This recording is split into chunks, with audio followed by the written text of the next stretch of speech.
You're watching the Scottish Football Zone with all the build-up and reactions.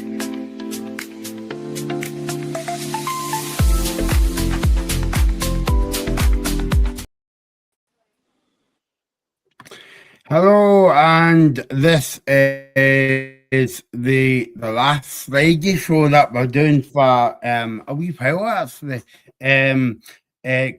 Well, obviously next Friday we've got the cup final to look forward to, but this weekend is D-Day, as they say in the Scottish Premiership.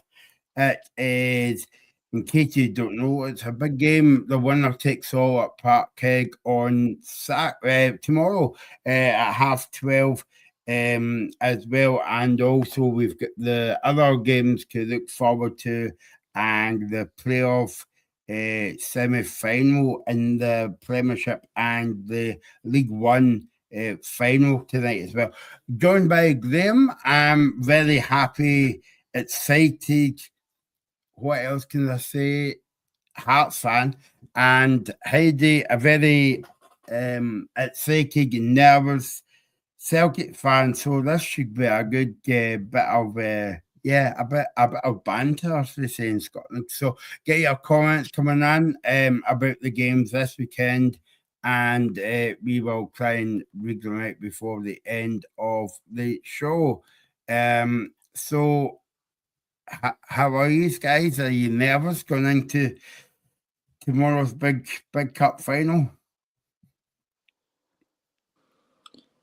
I'm probably as calm as I've been for the last few weeks. I don't know why. I actually feel quite calm. I think it's probably because no matter what happens, it's been an incredible season. And all I feel about Hearts is pride this season. All I want is tomorrow to go and leave everyone on that park, and what happens, happens. But I'm actually relatively calm. Yeah, I mean, I think like if you said that at the beginning of the season, I think you would be saying, well, what have you been smoking, Michael? But I mean, Hearts has been magnificent this season. And I mean, obviously there were a bit of disappointment if you don't win it, Graham. But at the same time, it'll be plaguing the team if they don't win it, because then you feel as though that, well, what can you do next season again and build on that? I think there might be disappointment, yeah, but you know, when you've been top for as long as we have, but again, everyone thought we were going to bottle it months and months ago, and we're still up there. And I think at the start of the season, because last season was such a disaster, and we finished in the bottom six, to come in this season and be one game away from a title is just incredible. And no matter what happens, it's been unbelievable. Like, Hearts have given us so many different memories this season, so many unbelievable games, so many different emotions. It's been fantastic. And yes, disappointment might be a little bit there tomorrow if we don't win it and get over the line. But I genuinely think, I never thought I'd say this, but I genuinely think that it's quite exciting times for Hearts. And I genuinely feel that we will win a league title in the next 10 years. I honestly feel that. So whatever happens tomorrow, I am really positive about Hearts' future, which I don't think I'd be saying after last season, but I'm genuinely quite positive. Let's go into the Glasgow camp in Glasgow. Heidi, Mia, I take it you'll be going to the game tomorrow, or maybe that's a stupid question to ask you, but how's the nerves going into tomorrow's game? I'm not going to the game, I'll just be in the house, but I'm britting it. I'm so nervous. Like, genuinely, I really am. I don't know how it's going to turn out. I think whoever wins the league, I know it's been an amazing season. And I think, obviously, if Hearts do lose it, it will be a bit devastating for Hearts because they've been top of the league since, like, match day 6 or 7. So it's going to be a sore one for them. But I think to come all this way and take it to the last day is just mental, and I'm genuinely just don't know how it's going to go, but we'll just see what happens. But it's been a mental season regardless what happens. We'll go on and talk about the game in more detail in a minute or two. Also we've got an interview to play from Jamie from the Underside podcast.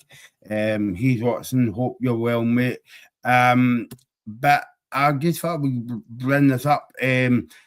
The story broke half an hour ago, Graham, about the Scottish FA has basically said this afternoon John Beaton and his family spent last night at home under police protection following following personal details online. I mean, this all goes back to Wednesday night and that penal incident as well.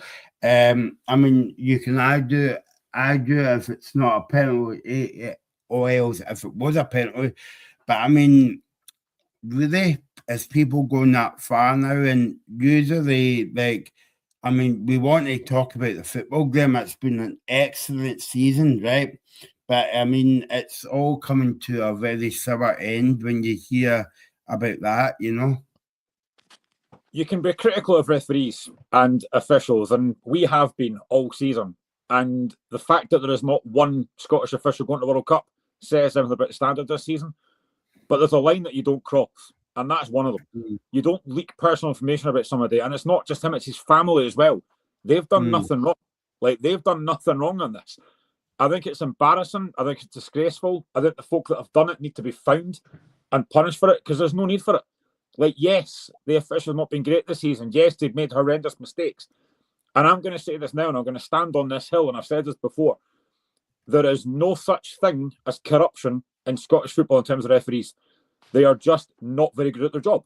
That's all it is. There is no corruption. I've said that for months and months and months. You can think what you like about referees, and you can think they made bad decisions, as I have numerous times, and I've done videos on it. But there is no corrupt referee in Scotland. I don't believe that for 1 second. Other folk may think that, and that's fine. But my opinion is there is no corruption. They're just not very good. And I'll stand on that hill. And it's quite a sad end to the season when you hear things like that coming out before the game tomorrow. Aye, it's no great at all. I mean, at the end of the day, John Beaton's a human being. You know what I mean? At the end of the day, he's a human. We all make mistakes, and I know the refs have not been the best of standard this season, but it's generally just no need for it at the end of the day, especially to his family as well. It's just not the nicest, and I think end of the day, like, all refs have made mistakes this season, even refs in England, every ref's made mistakes. It's just no nice to see, and hopefully him and his family's alright, but it's no nice to see things like that. I get the refs aren't the best, but you shouldn't be getting that. It's just no nice at all. No, I mean, Graham, this is when, you know, I mean, we're all passionate about the games and stuff like that, you know, but that's going too far. Yeah, some people do take it too far. You know, you said it before we came on air. It's a game of football. You know, it's not life and death. Yes, these games are important. Of course they are. But it's a game of football. Like, seriously, folk need to actually get over themselves.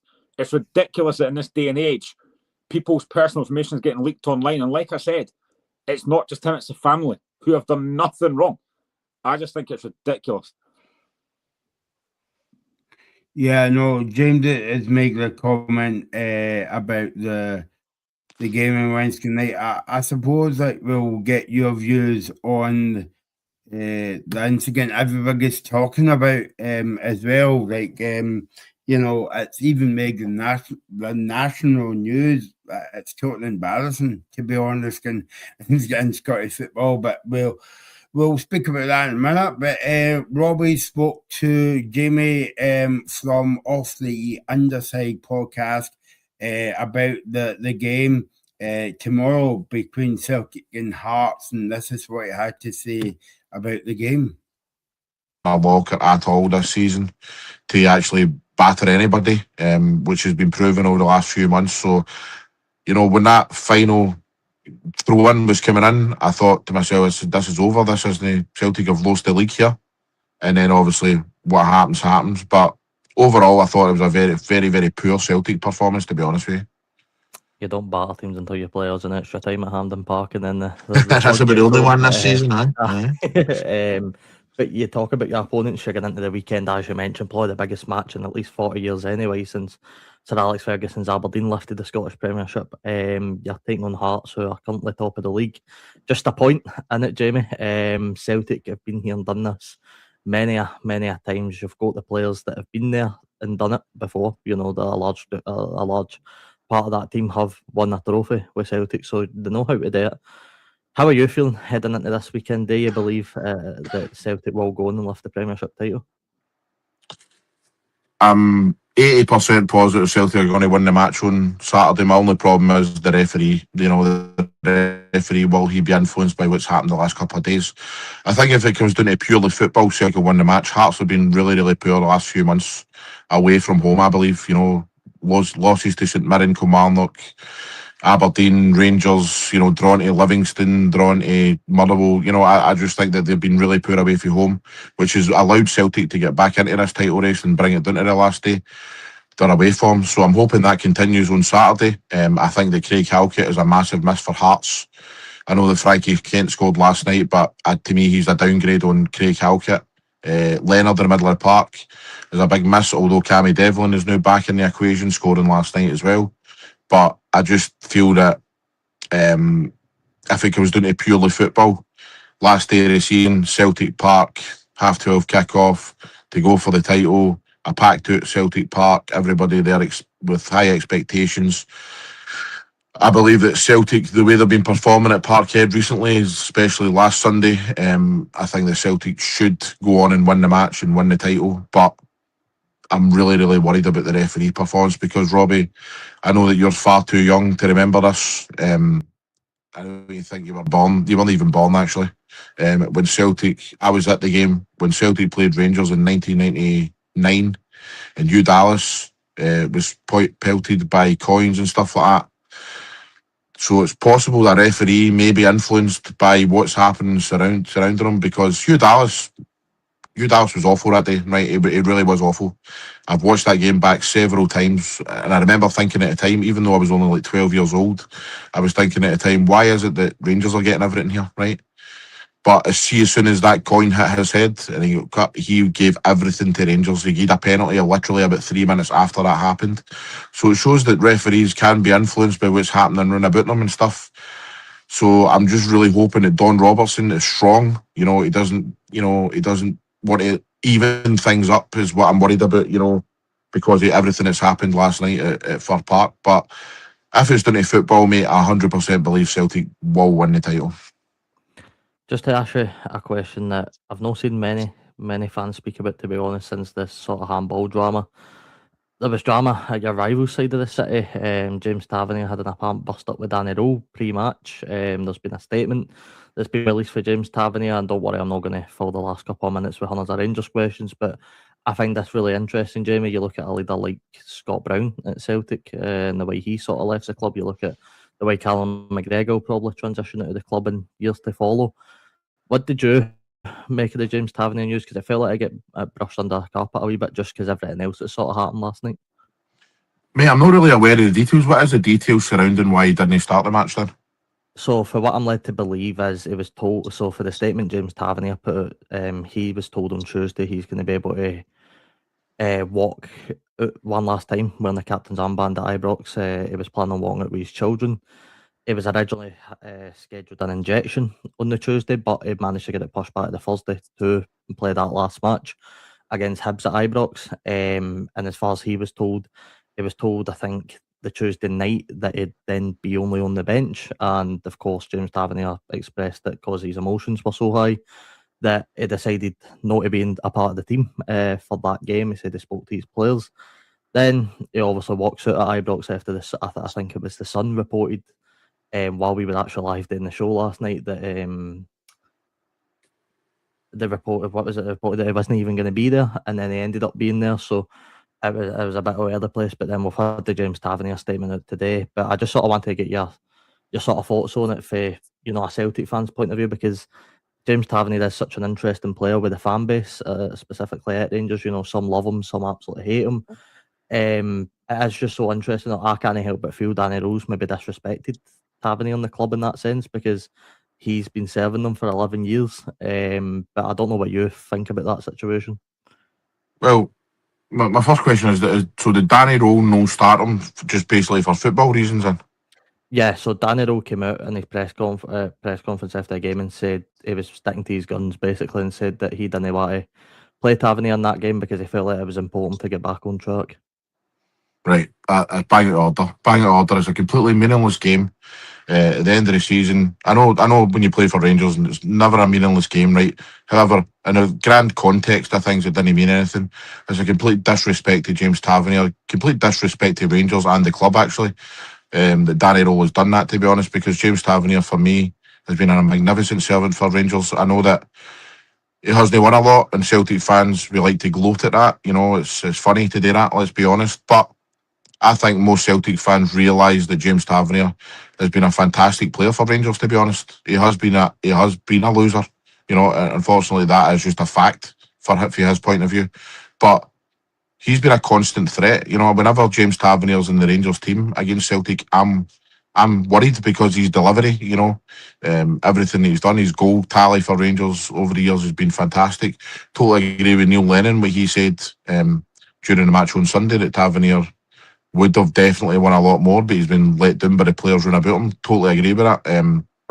I think that he's been very, very unlucky that he's been at a Rangers side that has, in their history, that has been so poor, because in my lifetime, mate, if I was to pick a Rangers 11, James Tavernier's my right back. He's better than Rickson, he's better than Perini, he's better than all these other guys I've watched over the years for Rangers, Alan Hutton and all that. I believe that James Tavernier is number one when it comes to Rangers right backs. But like I say, he's just been unfortunate that it's been a period of time where Rangers have not been good. But, you know, they should have definitely been in that starting lineup last night to be allowed to walk out and, you know, captain the team out at Ibrox one last time. Even if you play him for 60, 70 minutes and then you sub him off, you get his ovation and stuff like that. But to go, you know, we'll bring him on for 15 minutes at the end, nah, that's not good enough, man. He wanted to be the captain, you know, lead the team out one last time. So very, very poor for Danny Rowe. And if I was a Rangers fan, I would actually look at that as complete disrespect, and I'd be worried about how Danny Rowe does his business, to be honest, in the future. I could not agree more with you, Jamie. One question before we wrap it up. If you could take one player from the Premiership right now and put it in the Celtics team ahead of the match against Hearts on Saturday, who would you pick and why? Oh, good question. That's a very good question.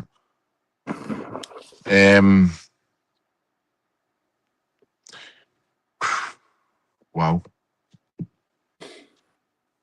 I think I'd need a striker. I need a striker because I know Maeda's been good the last couple of weeks, but I think we're missing that number 9 focal point. I'd play Maeda on the left, you know. My first thought there was Maswanisi. And I'm not saying that he's the best player outside Celtic and Hearts at this precise moment, but for what we need on Saturday, we need goals. You know, we need to wrap up the game early, in my opinion. You know, we don't want a 1-0 and then there's 10 minutes to go and then, you know, biting our nails again for the last 10 minutes. We need goals, man. So I'd probably say Maswanisi, mate, just for goals. Perfect. Thank you. There you go. That was Jamie's take on the Celtic game and the Rangers situation. Obviously, we'll get into the Rangers situation later on in the show, but I just wanted to stick with the Celtic what won the now, and obviously Michael has, not me, another guy called Michael. I thought I was the one and only, but there you go. He says that like the Celtic fans singing death threats to John Beaton. Well, yeah, well, to be fair, I don't know who's singing death threats to John Beaton, but yeah, I don't think you can go about accusing one set of fans and stuff like that. So we'll leave that there for another day. Okay, guys, let's get into it then. Handball. It was a penalty. Was a penalty the other night. Celtic scored, obviously, to make it a kind of cup final tomorrow. Got the Hearts side first, Graham. What's your take on it? So, having watched it a couple of times, yes, Nicholas's hand is up, but I don't think you can conclusively say that's a handball. And look at the power that it generates. For me, that looks more like a header than a handball. And I think the reason his hand is up is because of the nudge that he gets. And listen, when you go up for a header, your hand is going to be up at some point. I don't think you can conclusively see that touches the hand. For me, and I've watched that a few times, and everyone knows when I do TikTok or come on here, I am very unbiased. If I thought it was a penalty, I would say it was a penalty. But I just don't see how John Beattie can go to the monitor for 20 seconds or 10 seconds and say that's a definite penalty. For me, I do not think that Andrew Dallas on VAR should be calling him to the monitor. And what I would say is, if that's on the other end of the park, I don't think that happens. I don't think that's given, personally. So for me, yes, Nicholson's hand is up, but all you've got to do is look at the trajectory of the ball and look how much power there is on that. That's not a hand, that's a head for me. So I think it's extremely harsh. So for me, I don't think it's a penalty, in my opinion. Hey, what about you? I think, obviously, like, there's a lot of mixed opinions about this, right? Everybody's talking about it. It's been all over media and stuff. I understand why people don't think it's a penalty. I do get it, because I know a lot of people did say it wasn't a handball. I seen pictures of Sky Sports and his hand was like on the top of his head and he had like the ball like hit it, and I thought maybe that's a handball. But at the end of the day, I didn't even think it was a penalty. But at the end of the day, see if it's given for my team, I'm not going to be too fast because obviously it gives us the 3 points. But I understand why a lot of the fans will be a bit frustrated about that, because how, it's not that conclusive enough. But I think, as we've shown all season, the referees are poor in Scotland, and we've known that they've made some dodgy decisions. But it is a very, very close one. I think it's a 50-50 one, and it's really tight to call where it's a penalty or no. But everyone obviously has their own opinions. But I think at the end of the day, it's such a hard one to call. Graham, is this a fair comment for me to say, like, so Celtic got the penalty, right? And obviously we can sit here until next season and argue if it was a penalty or not, right? But what happens if in the natural missed the penalty? Would people still be up in arms about it? That's a very valid point. But where my thing comes into this is, you look back at the Hearts game against Motherwell a week ago. We don't get 2 penalties in that game. A handball by Masminista, which was a handball, by the way, and the contentious one was Kizridas getting brought down. That's a penalty. Now, again, people will say I'm biased, but I'm just telling my truth. For me, Kizridas gets his foot stood on. The guy on VAR, Greg Aitken, does his job properly. He's seen that. He said, look, you need to stop the game here, which very rarely happens, by the way. He stops the game, calls the referee to the monitor. I don't recall a time this season where a referee's gone to the monitor and stuck with a decision. That's a penalty for me. So how do we not get that penalty, but Celtic get that one? That, for me, is the issue that I've got. And again, I am not calling corruption. I'm not going to do that because I've said it already. I just think these referees and these officials are terrible. Hence the reason why there is not one of them going to the World Cup. Yet there's people from Jordan and Iran refereeing. Does that not tell you all you need to know about Scottish referees? They are awful.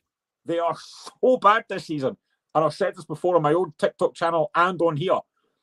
I honestly believe this is the worst it's been for a long time. And I'll say that again. It's the worst it's been in terms of officials this season. And what I don't want tomorrow, again, if we lose the league tomorrow, I would rather it be that Celtic have been the better team on the day, they've dominated the game and won the game fairly. That's fine. What I don't want is for tomorrow to be done by a VAR decision. That is not what I want. I want this title won fairly. We'll see what happens. Do you think as well, Graham, that another scenario is like if the penalty was given or in 5 minutes into the game, right?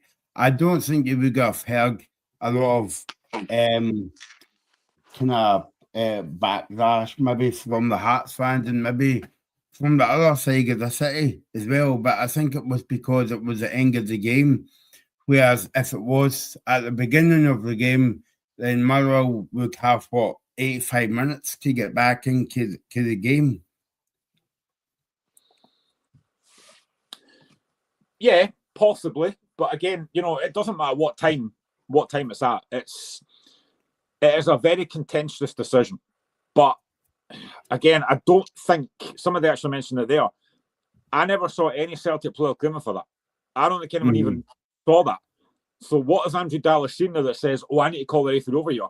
And again, I'm probably going to be wrong on this, but if that's just for example, right? Say that's Motherwell against Kilmarnock.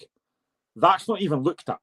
But because of the situation and because it's Celtic in a big, big game, that's why that's looked at.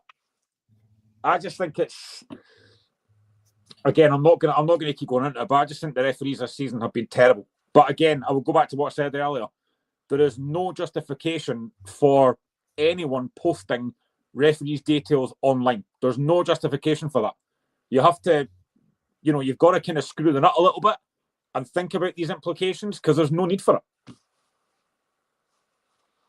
Hey, Dave, what about you? I mean, obviously the Hearts run last weekend. I think maybe the ref's not giving it because enough contact. But at the end of the day, I think it was a penalty. I think it was a clear penalty for me. I think he stands on Kazadida's foot. And I don't know why the ref hasn't given that. That's another missed opportunity for Hearts not to get 3 points. I think maybe the only reason I think the ref's not giving it is because there's not enough contact on it. That's maybe the reason why the ref's not giving it. But at the end of the day, it is a clear penalty. It stands on his foot.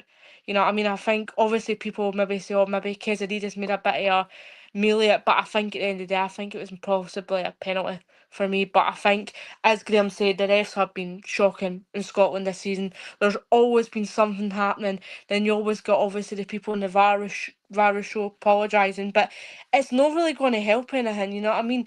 And if tomorrow's game comes into a dodgy decision, I'm going to be fuming. Like if anything goes wrong with VAR and some silly mistakes happen, it's not going to be the best. I hope tomorrow the game just goes whoever plays the best, whoever scores most goals and whoever wins the game fair and square. I don't want to see a VAR decision ruin it for another team. I don't want to see it happening because it will just go in an uproar again. It's just I feel like the refs have just been so bad all season. The thing is, the referee said to McInnes that yes, there was contact, but not enough contact. And I'm thinking, but you've actually admitted there was contact. So contact means it's a penalty. You look at the one a few weeks ago against Hearts against Kilmarnock. Braga was fouled, but he didn't go down. And everyone said it shouldn't matter. There was contact. It shouldn't matter if he doesn't go down. It's a penalty. It's exactly the same thing. It doesn't matter how much contact there is. If there is contact, it's a foul. So I just find that crazy that wasn't given as a penalty. And again, the handball by Matt, I don't know if it was Matt Vinicius, I can't remember. But apparently it wasn't given because it was on the T-shirt line. What? I mean, seriously? Is that what we're doing now? And again, I'm going to say this again, and I've said this before as well. The problem with that handball rule is, and when we did that show months and months ago with the guys from the SVU, I spoke about this. Nobody knows what the handball is anymore. No one's got a clue what handball is anymore. 1 week you'll get it, but then the next week for exactly the same thing it won't be given. And that's the issue. That for me, in the summer, when they have these meetings with referees and players and clubs and stuff, they need to say, this is a handball. This will be the rule from now on. If you do this, that's a handball. Because nobody knows what it is. Honestly, it's ridiculous, this handball rule. And I hate it. And actually, and the thing is, could you imagine tomorrow, this won't happen, by the way, but could you imagine tomorrow that VAR, for some unknown reason, went down and they couldn't fix it? Then what do they do? In a massive game like that, where VAR goes down, what do they do after that if it's a bad decision? Seriously, it's just... Again, I keep seeing people, even like English people, saying, oh, get rid of VAR and kind of stuff. I will keep saying this till I'm blue in the face. I'm going on a rant now. But I will keep saying this. VAR is not the issue. It is the officials that use it, but don't use it properly and don't know how to use it properly. And as Heidi said there, How many times has Willie Collum done that VAR review show and said, "Oh, we've got that wrong, we've got that wrong"? Why? Are you not training your referees properly? Seriously, is it a training issue? What is it? Because something's wrong somewhere. I mean, the thing is as well, like, we'll be talking about this in about 10 years' time, VR, because I remember, was it Goldson that had 2 hands on the ball at Ibrox Highgate inside the penalty box? Celtic never got a penalty for that.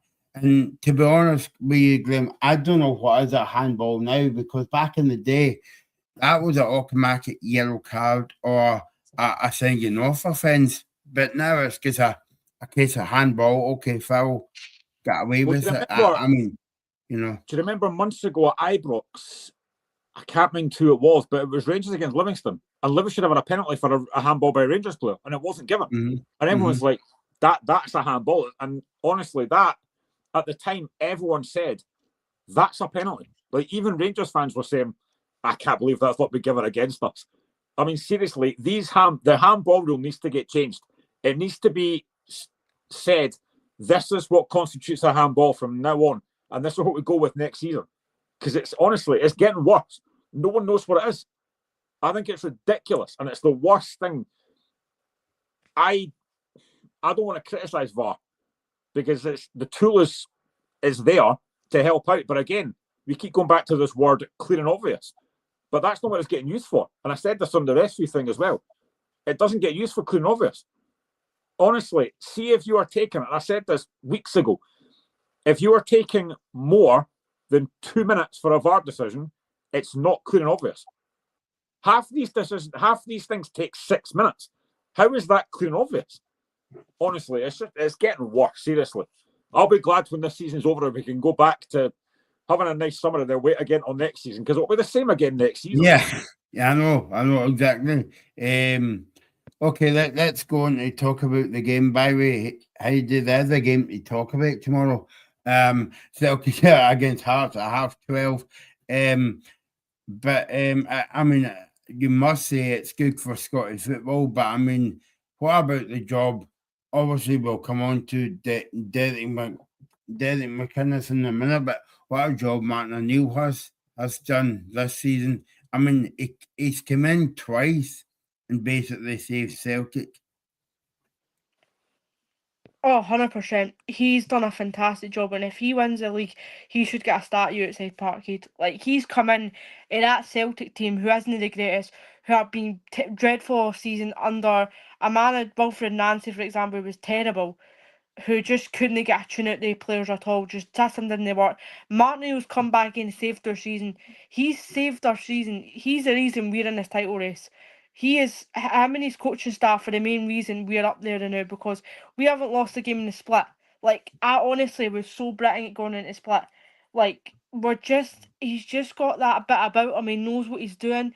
And I think the players have gelled a wee bit as well. Like Maeda, who was a bit off form recently, has came back into form, you know. He scored that stunning overhead kick against Rangers, 2 goals against Rangers, like, and obviously scored on Wednesday. So I think he's been an impact player in the split, and I think it's really important to have your key players up for these type of games. But I think he's just done a fantastic job. I just can't thank him enough for everything. You know what I mean? If we win the league, it's going to be absolute mental. Like, the factor, like, the worst Celtic team in 20 years can win a double is mental, because at the start of this, like, near a couple of months ago, I said, nah, I don't think we'll win the league. I just don't think we'll do it. I just don't see it with his team. But how we've done that, I mean, Martin O'Neill's made miracle works on the players. It's if we win the league, it's a miracle. It's been a miracle. The fact that we lost, like, was it 6 out of 8 games under Wilfred Nancy, and we're still we should win a league tomorrow. It's mental. It's mental. Graham, you've got the upper hand over Celtic this season. Celtic's not beat you, but obviously it's going to be a totally different game tomorrow, different atmosphere as well. Yeah, it will be, but I don't think Hearts should have any fear. You know, we've not lost to Celtic this season. I reckon in the top 6 has actually been very good this season. You know, we've only lost once to Rangers. We've not lost to Celtic. We've not lost to Motherwell. It's been an incredible season so far, and the fact we beat Celtic twice this season, once at Celtic Park already, you know, it will be a tough game. everything right now is, apart from the fact we're a point ahead, everything's in Celtic's favour. They're at home. They've got the fans on their side.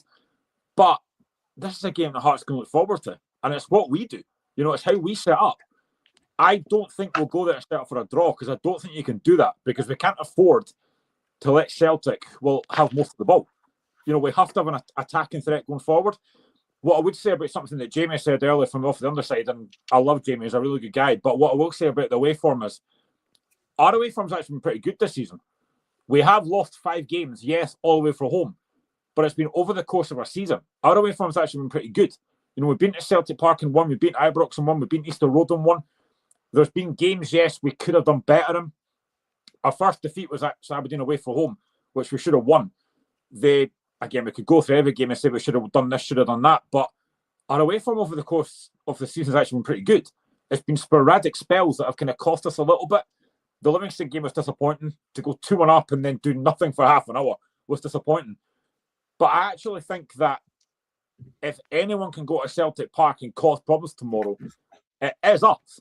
You've got Shanklin, you've got Braga, you've got Kesaridas, who actually was far better on Wednesday than he's been for weeks. My slight concern, I think Jamie's right about Frankie Kent. I would rather it was Craig Halkett in there. But again, I don't think Hearts should go there with any fear. You know, we know a win or a draw and we win the league. Celtic have to win. If we can frustrate Celtic, keep it 0-0 for as long as possible, the Celtic crowd turn, get on the back, we know that things can change very quickly. But this is a game Hearts can definitely look forward to. And we've got players that can cause them problems. The only thing I would say is Celtic have won 13 out of the last 14 league titles for a reason. They've got experience. They've got a very good manager in there now. They've got guys like McGregor that's been over the line. Maeda's back in form. Nygren's been really good. They do have players that can cause us problems. But so do we. I think Celtic are vulnerable defensively. I can't even remember the last time Celtic kept a clean sheet. And we do score goals. So I think it's set up to be a really, really interesting finale. And I would love Hearts to score first and see what happens in that Celtic crowd. Because that Celtic crowd will turn if Hearts get the first goal. Yeah, I think the first goal will be crucial tomorrow. Crucial of the week then, but obviously tomorrow. Talk to me about Derek McInnes. I mean, he's done a brilliant job at Hearts this season. I'm going to say, when he first came in, I liked Derek McInnes as a manager. But when he first came in, I thought, is this going to work? Is it going to be the right fit? Because, you know, certain managers suit certain clubs. And I said, when he first came in, I thought, will he work with the sporting director? He's been incredible. Like, he is a manager that Hearts needed. After what happened last season, which was an absolute disaster, he came in and the very first thing he said was he wanted to make Tynecastle a fortress, a place that teams don't enjoy coming to. And Hearts have gone the whole league season unbeaten at home. So he's ticked that off. He's won games against... I can't mind the last time that Hearts beat Rangers 3 times in a season, beat Hibs 3 times in a season, beat Celtic twice in a season. There's been so many different stories this season. It's been unbelievable. And of course, you need good signings. And that's what Jamestown's done. Clydo Braga came for pennies from Norwegian Second Division. And what a player he has been. Honestly, he's been incredible. And I think he could leave in the summer. But see if you get decent money for him, then fine. This is what Jamestown does. I think the job McInnes has done has been incredible. Thoroughly deserved manager of the year. I think he got the writers' manager of the year as well. For a first season, what a job he has done. And Heidi there talks about Martin O'Neill getting a statue. If, and again, it's an if we get over the line tomorrow, Derek McInnes would thoroughly deserve a statue at Tynecastle, because the job he's done has been nothing short of sensational. Heidi, it's not been the best football Celtic played for many years, but I mean, what do you think what do you think Martin O'Neill has did differently from Wilfried Nancy? Do you think that he's actually kept it simple? You know, and Wilfried Nancy was coming in and trying to change about a lot of things before the game. And by the way, his first game was against Hearts. And I don't know if you saw the interview with Wilfried Nancy, but apparently he was calling Captain Callum McGregor weak. Yeah, I think with Martin O'Neill, he knows the club inside out. He's been there before. He'd done it already. He got us to a European final. He won us a treble. You know, he knew the club inside out. And I think he's just made it simple. Just go and win. That's all I ask. Go and win in a good performance. Wilfred Nancy made it far too complicated and changed up a formation. He changed to a back three and it just didn't work. I don't think Nancy really had much passion. I think it wasn't the right job for Nancy. I just think Celtic was too big a club for him. And I did obviously, I felt a wee bit sorry for him, He's came in at the deep end. He's came into a game against Hearts, a cup final, European football. Like, it's no, in a derby, it's no the best to come into. You know what I mean? He didn't really have a pre-season. He's not had a good window really at all. You know what I mean? He's not really had time, but I just didn't think Celtic was the right suit for Wilfred Nancy. Whereas Martin O'Neill knew the club, he knows what he's doing. He knows obviously some of the players. He just gets it, and I think with Nancy just didn't get it, and I think that's why it just didn't work out with Nancy. Whereas Martin O'Neill, it's working out. He's grinding out results with that team, whereas Wilfred Nancy couldn't. So I think that's maybe what's different with Martin O'Neill. Happy to see Alistair Johnson back. Oh yeah, 100%. He has been a big miss for us this season. Obviously, him getting injured was a bit of a blow. I remember Rodgers started him in a Europa League against Strumgrass, and I says that's a risk because honestly he's just going to get injured, and he did.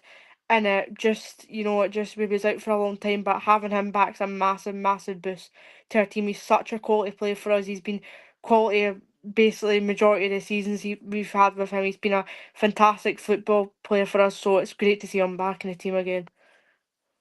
I think you're right, Graham. I think the first goal is going to be Clouseau on this one as well. But I mean, as I always say again, you're probably sick of me saying this now. But if you were going to Parkhead tomorrow or Celtic Park tomorrow, I think that you would have to kick the game in stages because obviously when you think about it, Celtic's got to go for that win, whereas Hearts would just kind of like camp in for like 20 minutes, 25 minutes and get to half time and got silence the fans and see what happens. I think the game would have been very different tomorrow had that game at Fir Park finished a draw, because Celtic needed to come out and score 4 or 5 to win the league. I think they'd have come out absolutely flying tomorrow, like real on the front foot, trying to get a couple of goals early, put us in the back foot. But because they only need to win, they don't need to win the game in the first 5 minutes. So I think it's important that Hearts stay very compact, defend really well, which is something we have to do. But again, every team in any game, no matter who it is, will have stages where they will have the ball. And it's what Hearts do with it that counts. Because Celtic will have most of the ball. They're at home, I expect that. But when Hearts get the ball, we've got to use it really well. I thought on Wednesday, for the first 10 minutes, we were quite sloppy. Understandably so, because there was a nervousness around the crowd for what could happen. But after that, after the first 10 minutes, I thought Hearts were really good on Wednesday. Completely dominated. When we get the ball, we have to use it. We have to play the ball. We have to get our more important players like Shankland and Bragg on that in the game. And we've got to keep the ball for a spell, because there's no point letting Celtic have the ball for 90 minutes because they will eventually break us down. So it's what we do with the ball that's important. We have to keep it tight for as long as we can. If we can get through the first 10, 15 minutes, because I think Celtic will come out on the front foot. As I said, we've got the crowd behind them. They will be right on it from the first minute. So we have to get through the first 10, 15 minutes unscathed. But I do believe that Hearts can cause problems here. Like every away game that we played recently, yes, maybe it's not been great, but we have actually scored. So I do believe that Hearts can cause problems tomorrow. But we just have to keep it tight for as long as possible. And if we could score the first goal, then the pressure is really on Celtic to then try and come back in that game. But we have to defend well. Like Jamie mentioned Frankie Kemp, we have to defend well. The one thing I'm happy about is that Cammy Devlin's back. I think he is so important for that midfield. He's been such a fantastic player this season. When he was out, it was a blow. Mark Leonard's been good, but I just think Cammy Devlin gives that bit more dig in midfield. So yeah, it's going to be tough. It's going to be very, very difficult. But if we can find a way to win this or draw this, it would be it'd be incredible. It really would be. But I know how tough it's going to be. Going to Celtic Park is not going to be easy. Okay, let's check out what the manager said. First up, Martin O'Neill. He said, I'm looking forward to the game. We'll try to win the game. The players are ready to go. They're up for it. And yes, he was speaking about that penalty incident on Wednesday night. I don't know if you saw that, Graham, in the press conference, but he basically says everybody wants Hearts to win the league. And Derek McKenna says, I think anytime you go to Celtic Park with your team, you've got to do so much since right there. Tomorrow it is a massive test for us. We need to try and do that, and and everyone will be up for the game. The fans as well as the players. It's been a long time, I think, since both teams would win the title to go head to head. To be honest, I feel for a while. Obviously, when the fixture came out, there's still a lot of football to be played, so you can't really say that at the time, and obviously reasons, but I generally think we will stand ourselves and do good stead for tomorrow. Heidi, I mean, you need to look at Celtic and Hearts closely, because obviously when the games come out, you're like that. Well, will they win all the games, or will they slip up, or whatever? Celtic may have done that on Wednesday night at Fir Park, but I mean, give credit where credit's due to both teams. They've actually got the points, and it sets us up for tomorrow. It's going to be some game, and I'm really nervous. I've never been this nervous for a football game in my whole time of supporting Celtic. I'm more nervous for this than I am like a derby. Like, genuinely. It's end to end. It's drama. It could go anywhere. And I genuinely think Hearts will be up for it. After obviously a lot of Derek McKenzie wasn't happy with the penalty with us and stuff, I think he'll be up for it.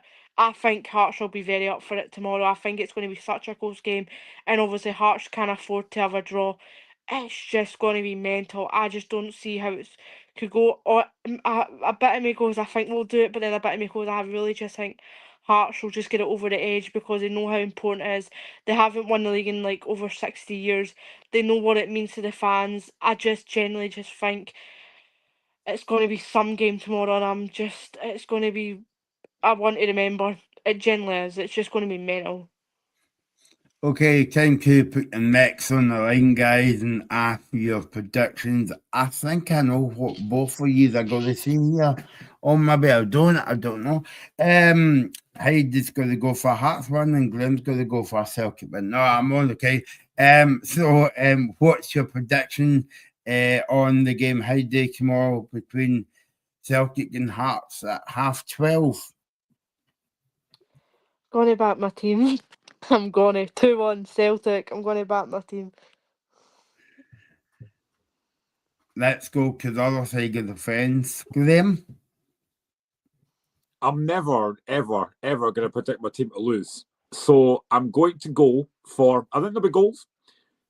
I think it's going to be Celtic 2, Hearts 2. And Hearts win the league. Ooh, I have to back my team to get a result. Yeah, no, fair comment. But the one thing I will say though, about nerves, I was more nervous on my wedding day because if my wife didn't turn up, I was screwed, and she probably was just a hunt, to be fair. But I was more nervous about that than I am about tomorrow. I'm sure you weren't as well. I know that I would get ate the food if it went to waste anyway, Graham. But that would never go to waste, mate. Not when I'm there. No chance. Yeah, no, exactly. But I like pine beans myself, so you know. Anyway, so that is the talk of the big game tomorrow.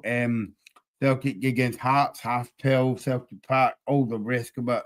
Yeah, so there you go.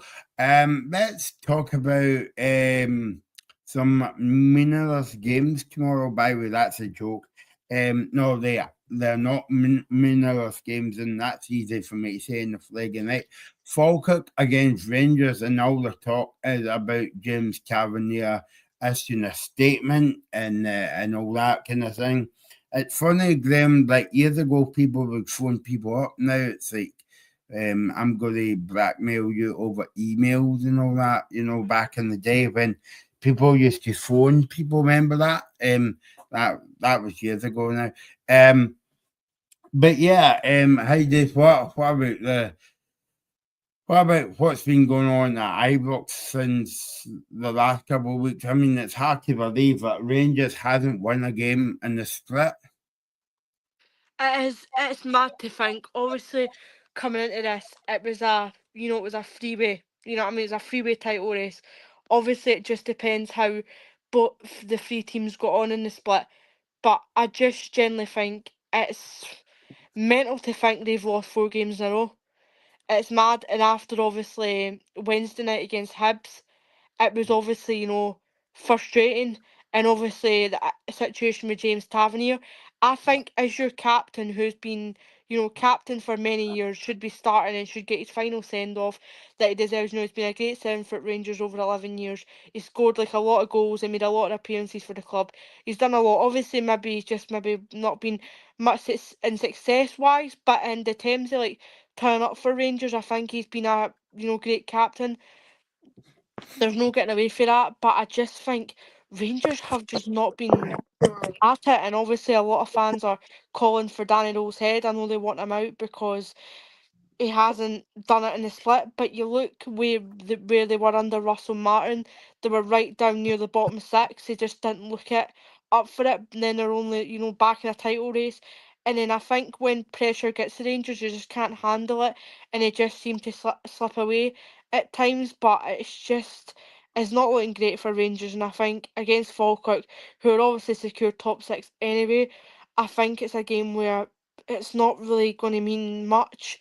Obviously, if Rangers win, they win, but it's not going to mean much. And I think it's just one of those where it's just mad to think that Rangers have just fell off this quickly in terms of the split where they were doing all right in the league. It's just mad.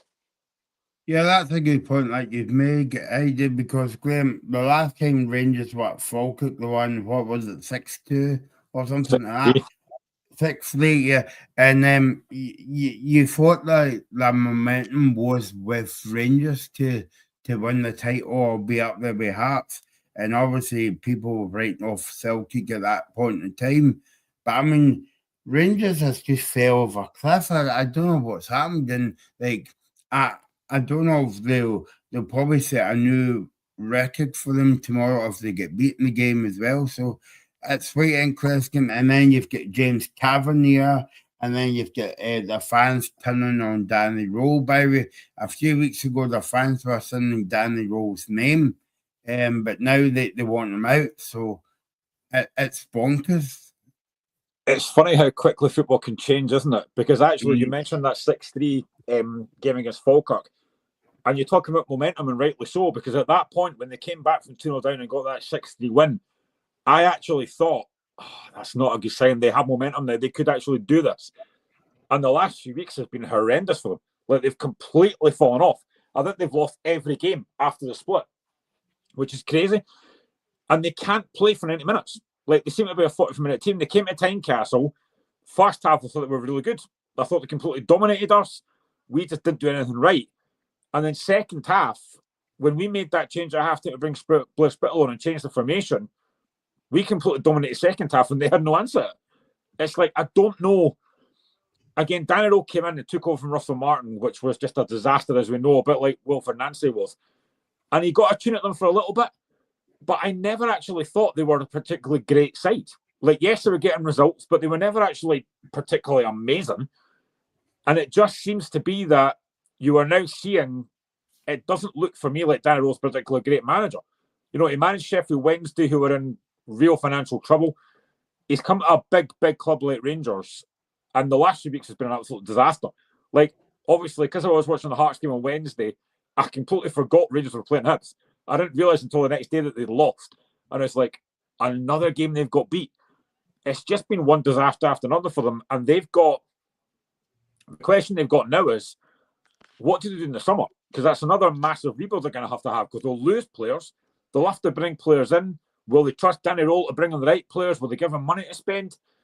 It's been horrendous. Like, the thing is, with Hearts, whatever happens tomorrow, we've split the Old Firm. We know we've got guaranteed Champions League qualifiers. Rangers don't have that. So honestly, it's been an absolute shocker. And then that whole James Tavernier stuff, for a guy that has been such a good servant to Rangers to go out the way that he has, is another shocker.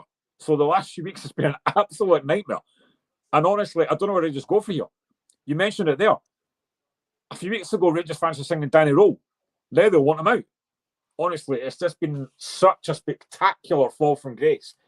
And no matter what happens tomorrow, it doesn't really matter. But it's been horrendous for Rangers this season. Absolutely horrendous. Hey, they're talking about Daniel out changing the manager, but I know that we live in the age where, like, you know, like, if you don't win 4 games, you're out your door.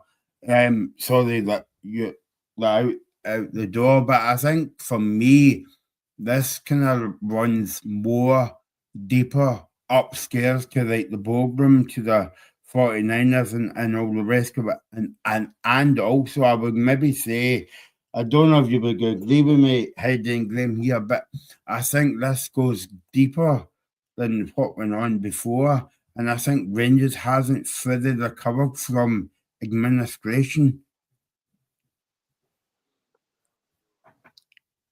On you go, Heidi.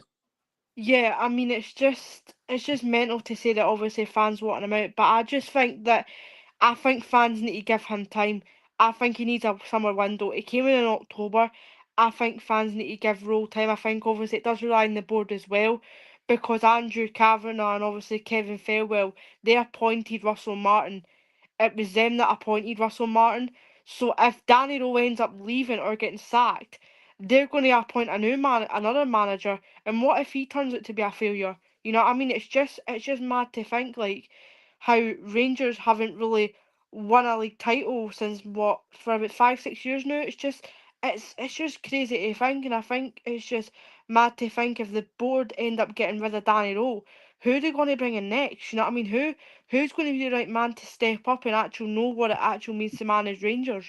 Like, who's going to like forward that team? You know what I mean? Because there's a lot of players in that Rangers team who aren't the best, and obviously a lot of Rangers players who could be leaving next season. So it's just mental. It's mad. The thing is, they can't say that Rowe wasn't backed, because he spent £40 million in January. And could you actually look through the players that he signed and say that any of them have been a particular success? I don't think they have been. Scott Olsen's been horrific. Majowski, I don't think's really worked out that well. Nadiri hasn't really played that well. Not very many signings have been particularly great. And I'm going to say this now. I'll get clipped for this. But I'm going to say this now. I honestly believe, and Rangers fans will come up with for this, I honestly think Nico Raskin is one of the most overrated players in that league.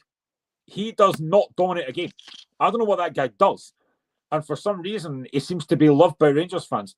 I've seen nothing of that guy that says, this guy's going to take it to the next level. I just don't see it. The Chermiti's been, again, he's such a weird player, Chermiti, because there's some games he's looked amazing, other games he's looked horrendous. I thought for the first half against Celtic a couple of weeks ago, or last week, I thought he was brilliant, Trusty. And then second half, nothing. He's such a weird player. So yeah, it's been an absolute disaster. And again, they'll give money to spend in the summer. But if they start next season poorly, then what happens? It's been an absolute shocker for Rangers. Like, everyone probably thought, as I did as well, it'd be Celtic and Rangers this season fighting for the title.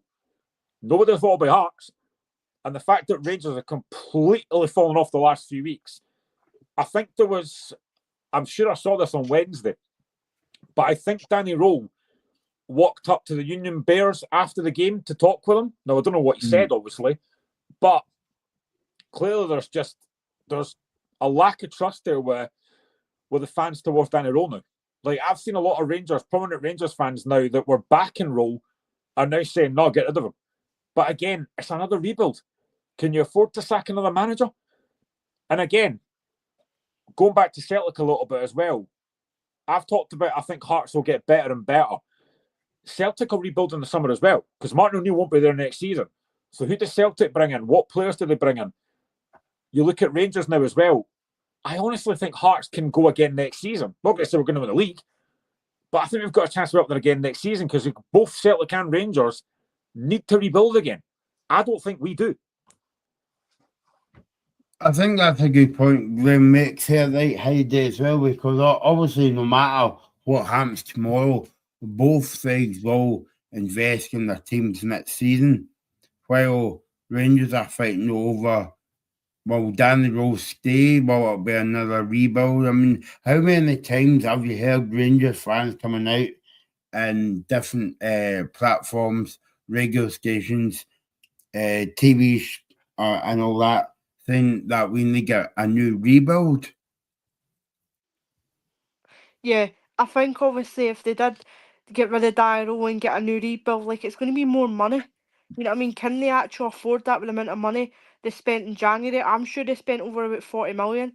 Like, that's a lot of money for this league. It's a lot. And a lot of the players haven't really been the best for them at all. And I think as well, like, you look at us as well, like, we need to hunt for a new manager. We need to hunt for a manager who's going to have to bring in his own players, what players he wants, what players he wants to get out the door. Like, we need a rebuild as well. And obviously, you look at Hearts, they're in a much better position because they've got a manager who's on a contract. They've got players who are fantastic signings. Obviously, maybe might some of them go in the sun, but they've got good backers behind them. With Celtic and Rangers, obviously Celtic fans have had their share about the board recently. In previous times, obviously Rangers fans had their say about Fairwell. It's just mad to think that Celtic and whatever happens, Celtic need to rebuild and get a manager. Rangers, if they got rid of Rowe, they would. What happens is a new rebuild again. Like, it's a lot of money, and it's mad. It really is. Just on Paul's point about European football there, we're not guaranteed group stage football. We have to play, to get into the Champions League, we'd have to play 3 qualifying rounds. Even if we lose one of them, we go into Europa League qualifiers. We're not guaranteed to get group stage football. So we could be at Europe quite quickly, which would then solve that problem. I don't want to be, but we're not guaranteed group stage football next season. So that might not really matter. Falkirk's had a decent season, Graham, and obviously you saw them Wednesday night, but I mean, I just think they've kind of fell short after the split because they've not picked up a lot of wins during that split. But I mean, nevertheless, like, they've had a brilliant season under John McGlynn, and I'm just, I don't know if you saw today that Falkirk, I mean, I knew this was going to happen, but Falkirk has turned down a 7-figure offer from West Bromwich Albion in Barney Stewart. Fair play to them, because I think it's high time that Scottish clubs got the best value for their players. I think we sell players far too cheaply. I think most teams do that in Scotland. We need to get better value for these players. There's been so many stories this season, obviously Hearts and Motherwell, but Falkirk have been one of them. To get top 6 finish, I think they've been fantastic this season. I think the job John McGlynn done has been incredible. Like, Barney Stewart came from university football to be an absolute standout this season. Calvin Miller's been quality. Dylan Tate's been quality. They've been absolutely fantastic this season. To get top 6, I think it's an incredible achievement. And actually, they play some good football as well. Like, everyone said that Motherwell played the best football this season, which I do agree with. But Falkirk have played some really good stuff. And I honestly think McGlynn has done a fantastic job. And I think if he can keep the core of that team together next season, they could do it again. But honestly, what a job they've done this season. Wednesday night was difficult for them because obviously it was mainly about Hearts. And I thought for the first 10 minutes, Falkirk were really good. But after that, Hearts kind of blew them away. But yeah, the job McGlynn's done has been fantastic. And I said months and months ago that I actually thought before, obviously the Aberdeen thing came about, I thought McGlynn would probably got a bigger club in Falkirk. No disrespect to Falkirk. But I think the job he's done has been fantastic. And I don't think McGlynn will be at Falkirk much longer. I think he stops higher than that, given what he's done this season. and over the last couple of seasons as well. So yeah, fantastic job, and fair play for turning down that money, because you need to get teams in Scotland have got to get better value for their players, and that's something I think Hearts will do now with the whole Jamestown stuff. And so fair play to them.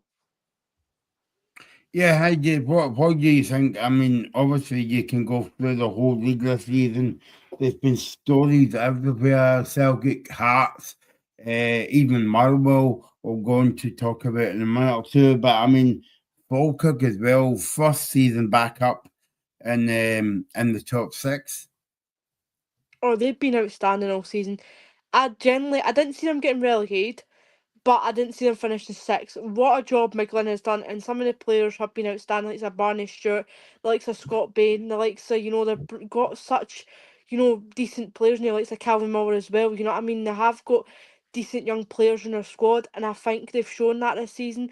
Obviously in the split, they've kind of, haven't had the best run in the split recently, they haven't been great, but you look at if they finish in 6th, a Falkirk fan, they would have bit your hand off for that. They wouldn't think they would finish 6th this season.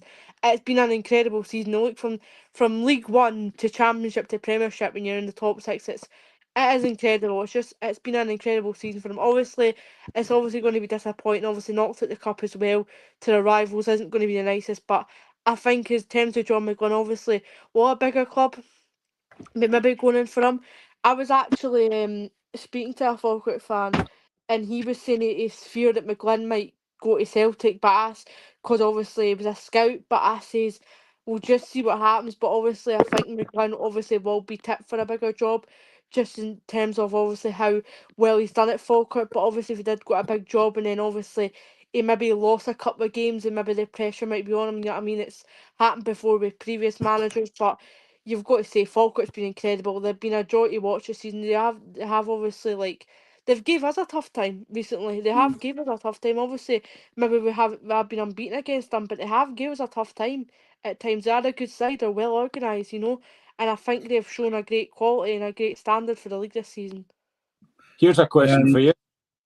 Tuesday, Steve Clarke picks his final Scotland squad. Is Barney Stewart in with a wild card chance of being in that Scotland squad? Because I personally think he should be. Yeah. I do. Yeah, I think he should definitely be a name. I think that he's been an outstanding young player for Falkirk this season, and I generally think Steve Clarke should be looking at young talent in the league, and he's one of them. So yeah, definitely. And don't forget that we'll be doing a special show on Tuesday. Thanks for setting me up there, Graham. But we're doing a special show on Tuesday looking at the squad as well. So check out the Scottish Football Zone. I wasn't invited on that. Where was my invite for that? Okay, well, you can come on now. I think the only thing I would say in my defence is, we maybe said to you, but we don't know the time yet. So watch out for the Scottish Football Zone. Will be on Tuesday night. Graham McGlynn for Scotland, Paul says. I wouldn't be against it, but I've kind of said for a while that I think if Steve Clarke goes, I kind of think McInnes might be in for that. I've genuinely said for a while, I think the only job McInnes leaves for is Scotland. I just think it suits him, but I wouldn't be against McGlynn. And again, we don't know yet what's going to happen with Steve Clarke. He said weeks ago that he's not yet been offered a contract. And I just wonder if the SFA are waiting to see what happens after the World Cup to see how far we get before they say, right, we're going to give you a new contract. So that might be in the pipeline. I don't know. But yeah, we'll see what happens. But McGlynn, I wouldn't be against that. I think he'd play a really good brand of football. I think he'd bring younger guys in. So yeah, if that was to happen, I wouldn't be against it. But I kind of think it might be McInnes. I hope he doesn't leave Hearts, but I kind of think it could be. By the way, I'm not making this up, but I've just realised it's Monday night, not Tuesday night, that we're doing the show as well. So there you go. It's last word goes to Heidi on this game, but it's a sad end to James Tavernier's career at Rangers. Yeah, it is. I mean, if they lose tomorrow, 5 games in a row, and that's the send off Tavernier gets for his final 5 games, isn't the best for him. It's not the greatest. You know, he's obviously at the start of the split, he wanted to try and win a league title for Rangers. He wanted to try and win silverware for the end of the season. You know what I mean? And that it just hasn't happened for him. And Tavernier has really been quite unsuccessful in the past few years at Rangers. You know, obviously he did win the league at COVID, and obviously I think he's won a couple of cups. But other than that, he hasn't really been much success, and it's a bit of, you know, considering the amount of goals and the amount of appearances he's had for Rangers, you know, he's been a outstanding captain. You know, it's just been, it has been great. I think it's been the players around him hasn't helped him either, and I think he's had some really not the best players in front of him just to, you know. But I think as well, I think it's just going to not be the best if they lose tomorrow. It's going to be a not the best for a send off for Tavernier. But I think at the end of the day, what he's done for Rangers and stuff has been incredible. You know what I mean? But yeah. But we get just to let you know, James Tavernier has played his last game for Rangers, Graham, because he won't be in the squad tomorrow. Daniel said this morning that he's away for an injection. Yeah, his last game was against Celtic last Sunday as well. Daniel said today it's been a roller coaster of emotions. I need to make big decisions. So I don't know what that means, Graham. In terms of big decisions for himself, or big decisions as in bringing new players in. We will watch this space. Talking about Ibrox, the Hibs fans really enjoyed themselves on Wednesday night. I don't know if you saw the video of the Hibs fans cheering when the Hearts game finished, and obviously the Celtic game. I did. Do you know what? I don't have a problem with that. It's a rivalry. I'd be exactly the same. Like, if Hibs are going for a title race, I don't want them to lose as well. So I have no issue with that at all. It's banter. It's rivalry. It was quite funny. But the thing is, I was thinking this earlier on today, right? I would be quite envious. Like, if this was Hibs or Aberdeen or Dundee United in a title race, I'd be quite envious of that. Because I'd be thinking, that's what I want. So as much as it is banter, I'd be envious that we're the ones that are chancing for a title and they're not. That's where I am with that. But it's fair play to Hibs fans. I don't mind that at all. Hey Dave, what about you? Did you see the video of the at the corner bit of Ibrox where the Hibs fans celebrated? Yeah, I mean, fair play, you know what I mean? It is banter, it's rivalry, you know, it's going to happen, you know what I mean? And I don't mind it at all. Obviously, we'd probably do the same, so, you know what I mean? It's a win-win situation, but I think, yeah, it is banter, it's just rivalry, it's what fans do. What about the game tomorrow, Graham? It's going to add a bit of spice into the game because of obviously Hibs got a brilliant win on Wednesday night, but also Motherwell was a penalty incident at the end of the game. Yeah, I mean, Motherwell haven't quite wrapped up European qualification yet, so it's a tough game. But I mean, they'll have that bit of kind of sense of injustice about that penalty. I thought, obviously, I didn't watch the game because I was watching the Hearts game at the time. But the highlights that I saw, I thought Motherwell were actually pretty decent, played some decent stuff, managed to get a couple of goals, but it's such a tough game. I mean, the Hibs, they've had a really weird season. Like, over the course of the season, I've heard a lot of Hibs fans saying David Gray out, David Gray out. And I think that's just been intensified by the fact that Hearts are where we are. If that wasn't the case, I don't think it would matter so much. So it's a very tough game. I mean, right now, if I'm looking at kind of the form, Hibs getting that win at Ibrox on Wednesday, fair play to them. This could go either way. Like, generally, it could. I think Motherwell have that sense of justice, though. So I wouldn't be surprised if Motherwell went there and won, but I wouldn't be surprised if Hibs won either, because they're in decent form. And of course, I think Hibs' last game, this is the last game, isn't it? This is Martin Boyle's last game. This is Martin Boyle's last game for Hibs as well. He wanted to go on a high. So yeah, it's going to be interesting. This could generally go either way, but I don't know if it's because it's at home. I'd probably maybe tip Hibs just because of home advantage and Martin Boyle's last game, but it could go either way. Do you think that if Martin Boyle scores tomorrow, he'll do the James Cavalier celebration? Oh, I did see a video of him doing that. I don't know. I don't know, but I think in terms of Hibs and Motherwell, they're fighting for European places, they're obviously wanting to get in Europe for a bit of money in the league, and I think it will bounce up the league as well if any of them two are in Europe. It's a great achievement, Motherwell has been outstanding all season. Everyone said it all season. The football they play is great. It's a great to watch. Like even against us on Wednesday, I thought they were great. I thought they caused us a few problems at times. Like we just left them so open for a space, and I feel like they had the ball when they were going forward. Just felt like they were going to create chances and score. And I think Jens Velasquez's done a great job at Motherwell. If they get Europe, it's a fantastic achievement. Fourth place in Europe, been a brilliant season. Obviously, it's maybe disappointing. A few results have no went away, but at the end of the day, I mean, it's been a brilliant season for Motherwell. I didn't think they'd be top four this season in terms, obviously, of how poor they were last season. But the players they've brought in and what the job Asco's done has just been incredible. Obviously, you look at Hibs. It'll be Boyle's last game. He'll want to try and make it good for himself. You know what I mean? Obviously, probably getting the score sheet, and obviously, hopefully, Hibs win and try and get Europe. And obviously, you look at Hibs fans, kind of David Grell. I think maybe they're saying that just because the way Hearts are. I think obviously if maybe Hearts weren't there, I think they'd be probably they might be saying it, but I think because our rivals are in the league, they just don't want it to happen. But I think in terms of Gray, I think he's done a great job at Hibs. I think you look at last season, they were near bottom of the league and they got into the top. I think they finished third or fourth last season. Like it's mad to think that they were near the bottom and they finished third or fourth. I think it was third. I can't mind, but I think they finished third last season. Like it's just mad. And to think now they can get Europe. I mean, it's just.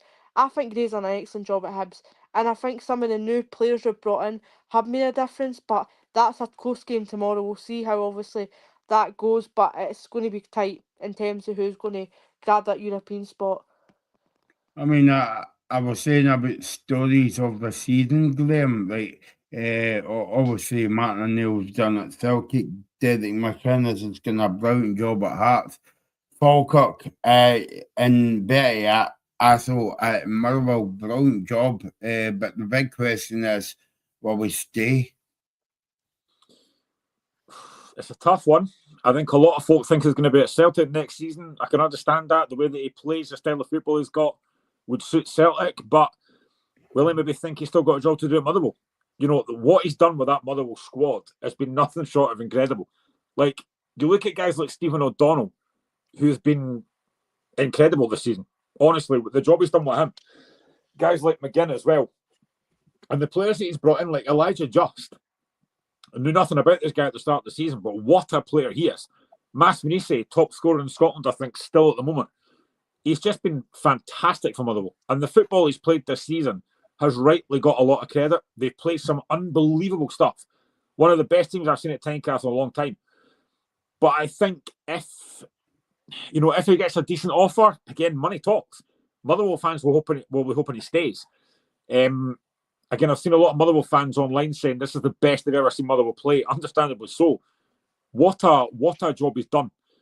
But I think if Celtic were to come in and say, look, we want to talk to you, it's difficult to turn down.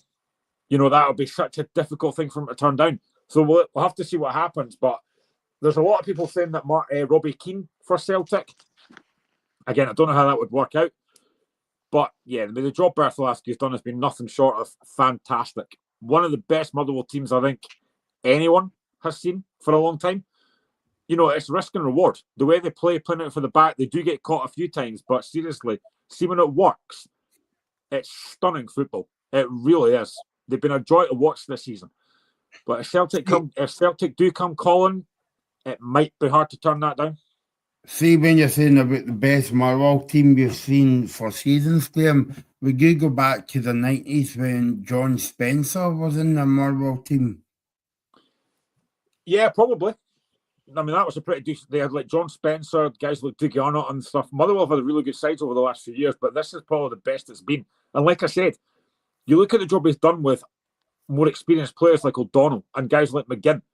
He's got them playing like inverted fullbacks that want to get forward and pass the ball out for the back, which you would never have seen from these guys before. So the job is done. That takes a lot of training. That takes a lot of hard work.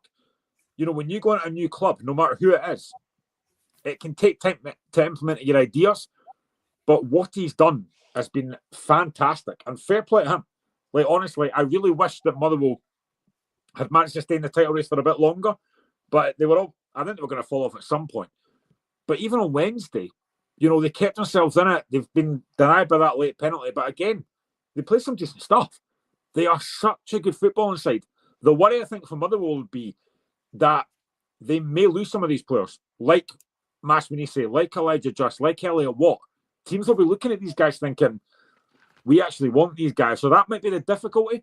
But if they can keep this squad together and then build on that, they could be out there again next season. Honestly, the job he's done has been fantastic. And fair play to him. Exactly. Okay, let's go into the bottom six now. The final games are on Sunday as well. Dundee against Aberdeen, Graham. I think what you would say is a decent season for Dundee under the leadership of Stephen Presley. Aberdeen, very disappointing again. Yeah, I'll hold my hands up like a lot of folk have done. I genuinely thought at the start of the season Dundee were going down. I just did not see Stephen Presley surviving. He's out-survived a lot of managers this season. Fair play. He's done a really good job. He's got the best out of that Dundee side. You know, they lost one of their best players on Luke McKimmon to Celtic. They lost a lot of decent players as well. The job he's done has been fantastic. You can't take away from him. Because I genuinely thought they were going to struggle this season. You know, he said himself when he came in, which I kind of criticised at the time when he said, if you want a manager to win things, that's not me, which was a bit of a bizarre thing to say. But fair play to him. Like, he's really turned that Dundee side around. And I think, obviously, start the season, the big thing would have been to stay up, and he's done that. So fair play to Stephen Presley. You know, absolutely massive respect to him. For Aberdeen, it's been horrendous. Like, it's been an absolute shocker of a season. Winning the Scottish Cup last season was fantastic. Don't get me wrong. You know, the manager kind of a bit up and down. But this season has been nothing short of a massive failure. You know, Wednesday night getting beat by St Mirren at home, it's been awful. Like, Stephen Robinson's going to have to get time. You know, we talk about Danny Rowe needing time and stuff, but Stephen Robinson's going to need time to rebuild that squad. Look at what he needs to do in the summer. He won't be happy with what he's got in that squad because too many players there just don't look good enough and don't look up for the fight. They're kind of fortunate that after the split, they managed to win their first couple of games to get themselves out of it. Because at one point, they looked in serious trouble. But that squad just looks like it needs ripped up and started again. But yeah, for Aberdeen, it's been an absolutely shocking season on the back of winning that Scottish Cup. Because I thought having won the Cup, they would come back this season and be right, we've won the Cup, we're going to be really good this season. They've been awful. Absolutely terrible. The football they play has not been great. Yes, they've had a few decent results, but an Aberdeen side, a bit like Hearts last season, an Aberdeen side should not be in the position they're in. They're a big, big club, and they've not acted like it this season. So Robinson's got a big season ahead of him next season. I think he'll get it right. He's a good manager. He's going to have to bring in his own players, but honestly, they've been nothing short of embarrassing this season. Paul Donaldson makes a comment in the chat, in the comments, Heidi, about it's going to be a big summer for Aberdeen. But Graham's right. I mean, Aberdeen should never be in the bottom six because they're a big club, a big city, big fan base. I've been saying for a few weeks, and maybe I'm totally wrong with this comment, Paul, you can let me know in the chat. But Heidi and Graham, I think Aberdeen is one of these kind of you would say sleeping giants in football. Yeah, Aberdeen shot them down. Like, after the beat us in the Scottish Cup last season, I thought, you know, they're going to improve, they're going to be better. Obviously, sacking Talene, which I felt was a bit wrong. I think, and obviously had a bit poor results in the past, but he won them a Scottish Cup after, 30 odd years or something. But I think in terms of like, you look at even them last season, they were challenging for, for second place. Everybody was talking about them last season, going, "Oh, look at them, they're doing really well. Could they finish second this season? Could they overtake Rangers and Celtic?" You know what I mean? Everyone was talking about them last season, and this season's just been it's been dreadful for them. It hasn't been the greatest moment for Aberdeen this season. Obviously, sack Tilleen, bring Robson in, which obviously St Mirren fans would be quite really devastated, one of their best managers. He's come in, he's done all right, he's picked up a few results, the out of relegation spot. But a club like Aberdeen should never be bottom six. They should be a top six club or a top four club. They should never be the position they are in now. And it's just been it has been an awful season for Aberdeen. They need to rebuild. Obviously, Robson will have to bring his own players. It's been an awful season to be Aberdeen, especially a club that size. Graham, Stephen Robertson to Aberdeen. What's your opinion on this? I think it was not a weird appointment, but a weird time in the season. Yeah, I said this weeks ago on the podcast that I did with you guys. I think the appointment, fine. I think Robertson's a good manager. But I think Aberdeen panicked after that Dunfermline game when they got beat in the cup. And I think they thought we have to do something. Because I don't think Robertson's there if that doesn't happen. I think they panicked. I think they thought we have to try and bring somebody in. And they've gone for Robinson, which again, I don't mind the appointment because he's a good manager. He'll do a good job. But the timing of it for me was a very, very strange one. But again, I suppose you could say it's work because he's kept them up. But he's got a lot of decisions to make in the summer because too many of those Aberdeen players do not look like Aberdeen players. They've got too many really poor players in that team that don't look up for a fight. And again, this is something I said a few weeks ago as well. It's really weird, again, how football works because you never, ever see Hearts, Aberdeen and Hibs having a good season at the same time. There's always one or two of us that falls away. You need a strong Aberdeen. You need a strong Hibs to compete in this league. And Aberdeen have been awful this season. But I do think Robertson will get it right. I think he'll look at the summer, look at the players they have to bring in, whether he goes back to some of the St Mirren players that he had previously that worked under him, maybe guys like Alec Gogic and guys like that. I don't know. But I think he'll get it right. I just think the timing of it didn't sit right with me, and I think it's that Dunfermline game that did it. Because I think if they didn't lose that game, I'm not sure Robertson's in charge right now.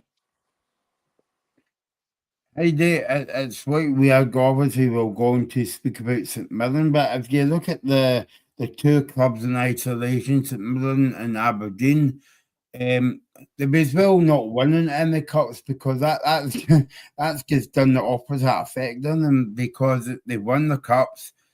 But ever since that, they've went miles back the way. Yeah.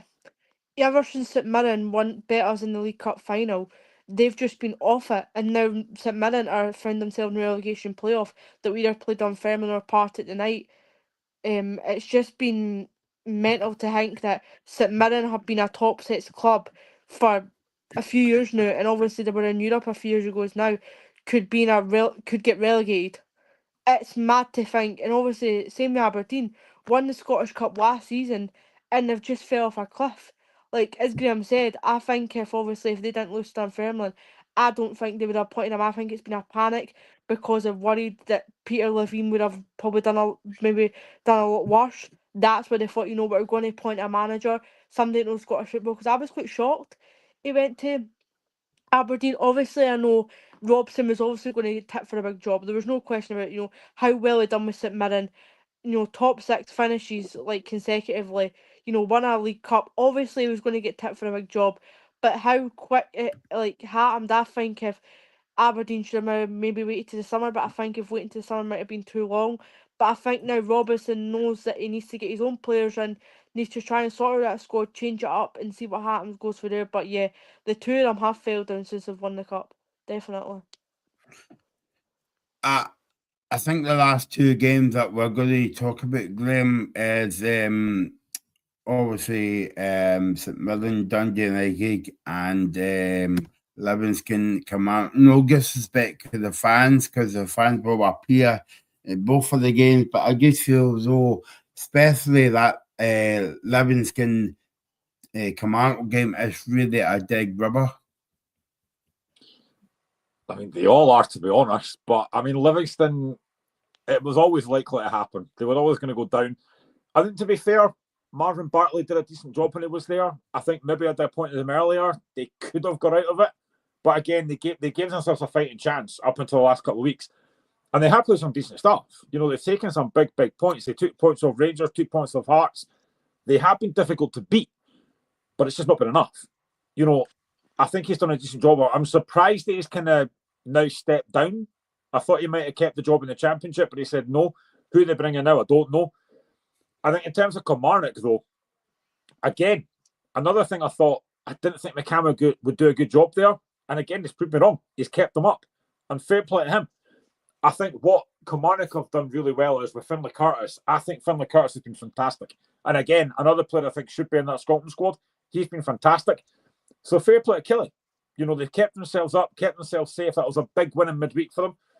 So yeah, I think the job Neil McCann's done has been very good. But again, he's going to have to rebuild in the summer, see who he can bring in, maybe let go of a few of those players that have not been quite good enough. I think Livingston, I say this all the time, but the Championship for me is the best league in Scotland. It's the most competitive. I think Livingston might find it hard to come straight back up because the teams are in there. But yeah, it's been a very difficult season for both of them. But for Kilmarnock, if you're a Kilmarnock fan, you're just happy that you're staying up and you're not in that playoff. Because I've said this before, whoever finishes in that playoff place, whether it's Partick Thistle or Dunfermline tonight, you will fancy your chances against St Mirren. Because right now, St Mirren have got no momentum behind them. So I think you'll fancy your chances in that. And Kilmarnock don't want to be part of that. I think this next season, am I right about the Southgate Parks? Heidi, am I right with that one? No. I think as the next season, I think I heard that they were meant to get rid of them. If you were staying in the top flight, the clubs who had plastic pitches were told to get rid of them. So I think Kilmarnock, I think maybe Falkirk will have new pitches next season, I believe. But I think, yeah, I think I did obviously hear about that at the start of the season. They were told that if you had a plastic pitch, you had to get rid of it. Heidi, both of the teams would be happy that the season's finishing on Sunday, Livingston and Kilmarnock. Of course, Livingston is going back down to the Championship, and Kilmarnock got a win on Tuesday night against Wednesday night against Dundee to stay up in the Premiership next season. Yeah, I think Neil McCann has done a great job at Kilmarnock. I think, you know, they're picking up wins at the split times of they're getting, you know, points on the board, and I think it's really important for them as if they wanted to stay up, and I think they've done that. You know, they've had a lot of free goal thrillers recently, and I think it's really important for them. They've got the job done when they've needed to. I think in the last 3 games they've scored 9 goals, which is it's great. It's great to see that, and I think for the club like Kilmarnock, you know, they've had so much success previously. You know, under Clark, they've Europe. You know, they've been in the top 4. You know, they've obviously under the McInnes as well. They've been in. You know, they've done great, and I think this season, I think the fans were just happy as long as they stayed up, and they've done that. And the likes of Livingston, you know, it's just for Livingston, it doesn't mean anything. They're just really playing for pride for their last game in the Premiership. Obviously, with Bartley leaving as well, Livingston will need to go and hunt for a new manager, whoever that will be. Obviously, they'll need to boost up in the Championship. Obviously, they're going to come back up straight away. Are they going to be in the Championship for a wee while? We'll obviously need to wait and see. But I think in terms of that game, I think it doesn't really mean much for both teams because obviously Killie's safe and Livingston's down. So I think it's just one of them games. It's just get it out the road, get it done with, and then just see what happens next season for both clubs. Graham, if I said to you, St Mirren will win the League Cup, beat Celtic, and also be in relegation battle at the bottom and be in the playoff, I think you would tell me to get on my bike and go to the nearest hospital. But I mean, that's what's really happened. Well, not in the hospital as of yet. But I mean, it's weird. I mean, that's how I was saying to Heidi. Aberdeen won the cup.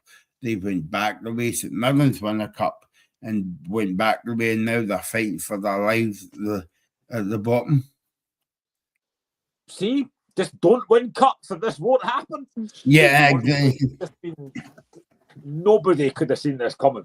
And actually, I joked with Robbie months and months ago, like, would you take winning the cup if you went down? And I think at one point maybe said yes. I didn't actually think that was going to be true. But what a horrendous season it's been in terms of the league campaign. Like the cup, fair play to them. No one can take that away from them. Absolutely fantastic in the cup, brilliant. But the league has been horrendous for them. Like they've been so poor.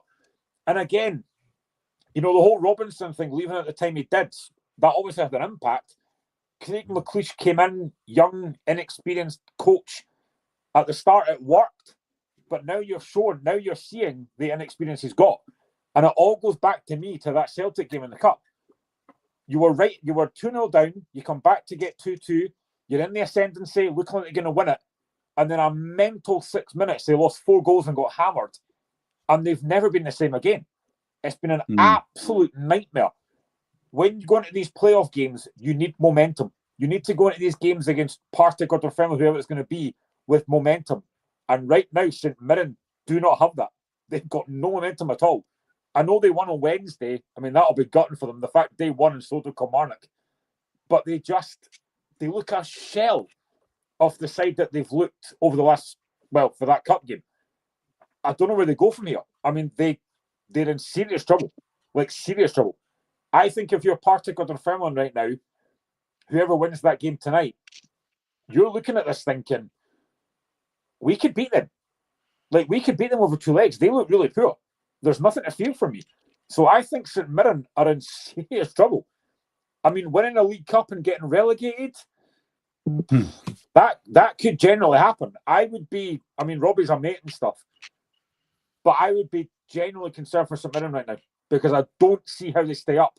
Because Craig McLeish right now is showing his inexperience, and I think they're in serious trouble. Heidi, as for Dundee United, they'll be wanting to go, play this game away in holiday, but to be fair, it's I'm having a joke by the way when I'm saying this, if any Dundee United fans are watching, but I think the Dundee United players has been on the beach for a few weeks now. Yeah, I think Dundee United obviously they secure safety, they secure 7th place in the league. Some of the split games, obviously it's going to mean Thames obviously he's going to slip up, but I think now for Dundee United, just get the game done with. You know, if they lose, they lose. If they win, they win. You know what I mean? End of the day, they've secured 7th, and I think that's all that matters for Dundee United at this stage. And obviously they'll head on to next season and see what players are bringing and what happens on next season. But I think for that game, it's just get it done with, get it over the line for them, and that's it, and move on to next season for them. It's funny, Michael, you talk about United players being on the beach for the last few weeks. I mean, they've been playing on a beach park for the last few weeks. Basically. That pitch needs to seriously get a lot of work done in the summer because that's an absolute disgrace of a park. And it's funny you say that, Graham, because last season we were actually mourning about Dens Park. Now we're mourning about Tannadice. Well, how do you have 2 teams in the same city on the same road and yet both pitches are the complete opposite of each other? How does that happen? Yeah, I know. Dens Park looks like a bowling green. Honestly, it's unbelievable how bad that Tannadice Park is. It must not be raining over in Dundee, but must be snowing in Dundee United.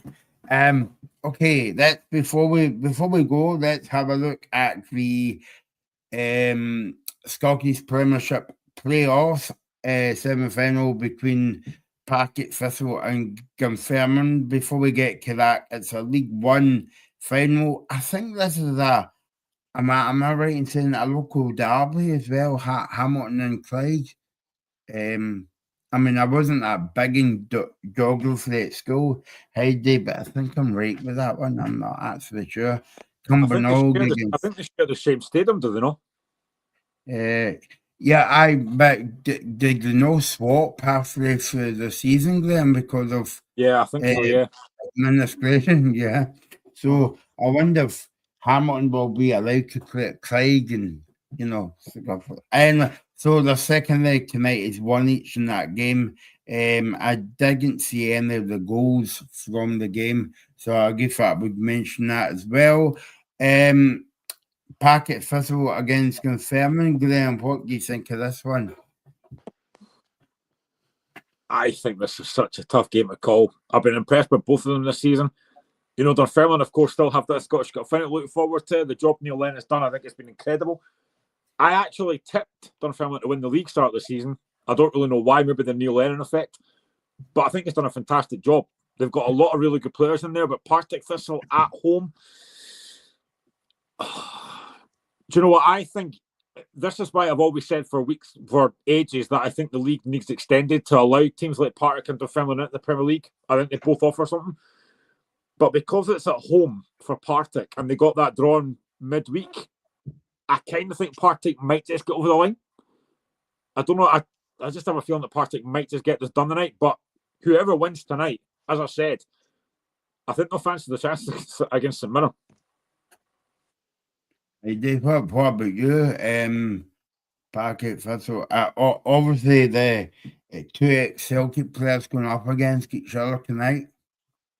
Yeah, it is a massive game. Obviously, Partick's home record, they haven't lost a game at home all season like Hearts. So obviously their home record has been outstanding this season.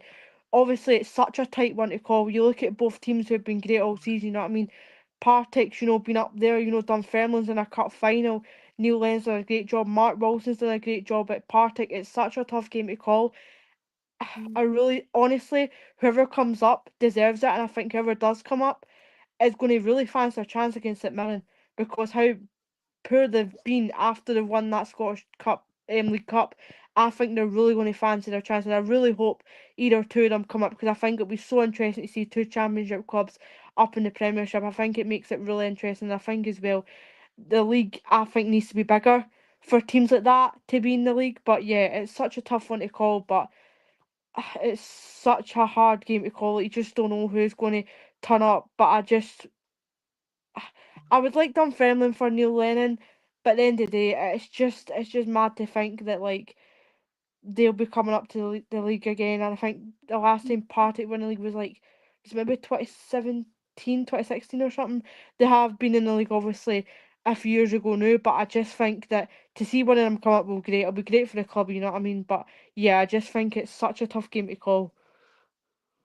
There you go. And if you see Reagan at the game, buy him a pie. He likes pie or maybe a sausage roll. Check out our TikTok page, because that's where he'll interview Neil Lennon and Wirral Matt Wilson after the game, and it will be up on our TikTok page. So that's the game tonight. The game's at the weekend as well. And I can't believe, Graham, that's the end of another season.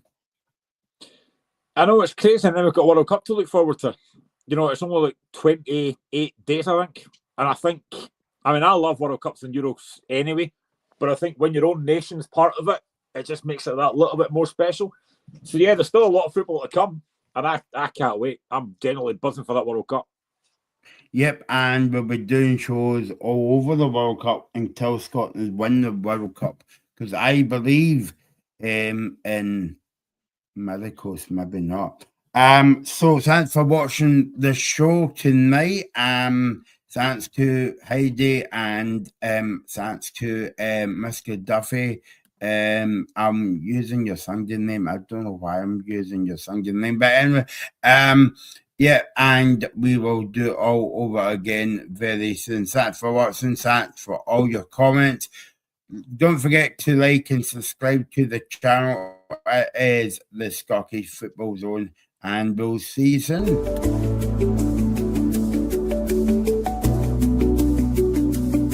You're watching the Scottish Football Zone with all the build-up and reactions.